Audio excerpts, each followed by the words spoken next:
साथियों, इस सम्मेलन की theme opportunities of defence manufacturing in the country अपने आप में मैं समझता हूं सरकार की कमिटमेंट को दर्शाता है कि हम स्टेट्स और यूटीज के साथ मिलकर देश की डिफेंस मैन्युफैक्चरिंग कैपेबिलिटी को आगे बढ़ाएं। और जिस तरह से वर्तमान में जियोपॉलिटिकल डायमेंशंस तेजी के साथ चेंज हो रहे हैं, उसे देखते हुए एक कोऑर्डिनेटेड नेशनल एफर्ट मैं समझता हूं कि आज के यह समय की जरूरत है। रक्षा सुरक्षा हमारी एक कलेक्टिव रिस्पॉन्सिबिलिटी है।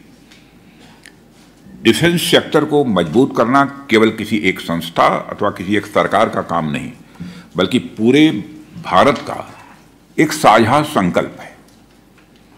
जब हम एक साथ मिलकर काम करते हैं तो कोई लक्ष्य मैं मानता हूं कि अपने में बड़ा नहीं रह जाता है। पिछले 10 वर्षों में हम सब के द्वारा किए गए प्रयासों का ही परिणाम है कि हमारा डिफेंस प्रोडक्शन 2014 में जहां मात्र अप्रॉक्सीमेटली 46,000 था, वह आज बढ़कर 1.5 लाख करोड़ हो गया।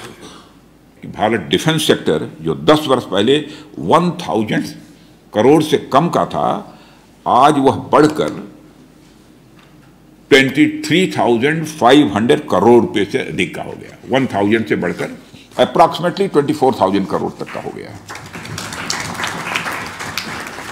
साथियों, हमारी डिफेंस इंडिजनाइजेशन की इस सक्सेस स्टोरी में प्राइवेट सेक्टर का बढ़ चढ़कर हिस्सा लेना इस बात का प्रमाण है कि भारत की जो डिफेंस स्टोरी है अब केवल सरकार या पब्लिक सेक्टर तक ही सीमित नहीं है, बल्कि यह एक नेशनल मूवमेंट बन चुकी है। लेकिन हमें यहीं रुकना नहीं है, आगे जाना है। हमारा लक्ष्य कहीं बड़ा है और हमने कई एम्बिशियस टारगेट्स भी रखे हैं। 2029 तक हमें कम से कम 3 लाख करोड़ की डिफेंस मैन्युफैक्चरिंग और 50,000 करोड़ तक से अधिक की डिफेंस एक्सपोर्ट करना है। यह टारगेट हम लोगों ने तय किया है और मैं आपको यकीन दिलाता हूं इस टारगेट को अचीव करके ही दम लेंगे, करेंगे। आप सबका सहयोग चाहिए। और इन सब के मद्देनजर हम सब अपनी पॉलिसीज में लगातार रिफॉर्म्स करते जा रहे हैं। लगातार कुछ ना कुछ हर 2, 4, 6 महीने पर हर साल कुछ ऐसे पॉलिसी रिफॉर्म्स हो रहे हैं। यहां तक कि इस वर्ष यानी 2025 इस वर्ष को ही रक्षा मंत्रालय ने ईयर ऑफ रिफॉर्म्स ही घोषित किया हुआ है। मैक्सिमम जितने रिफॉर्म्स करने हैं हम लोग इस साल करेंगे।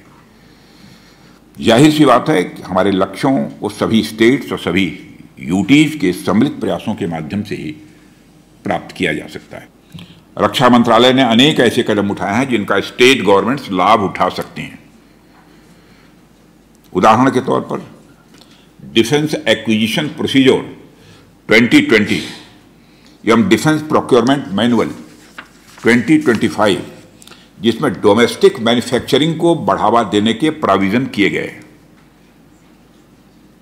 और इसी तरह defence testing infrastructure schemes, offset policy, defence investor cell और डिफेंस सेक्टर में एफडीआई की स्कीम आदि मेजर्स के माध्यम से स्टेट गवर्नमेंट्स डिफेंस इंडस्ट्रीज को बढ़ावा दे सकती हैं। कहने का मतलब यदि आपके पास विल पावर है और सही आपकी पॉलिसीज हैं तो स्किल्ड मैन पावर है और देश हित में कुछ नया करने का संकल्प है, तो मैं समझता हूं डिफेंस सेक्टर में अवसरों की किसी भी प्रकार की कमी नहीं है।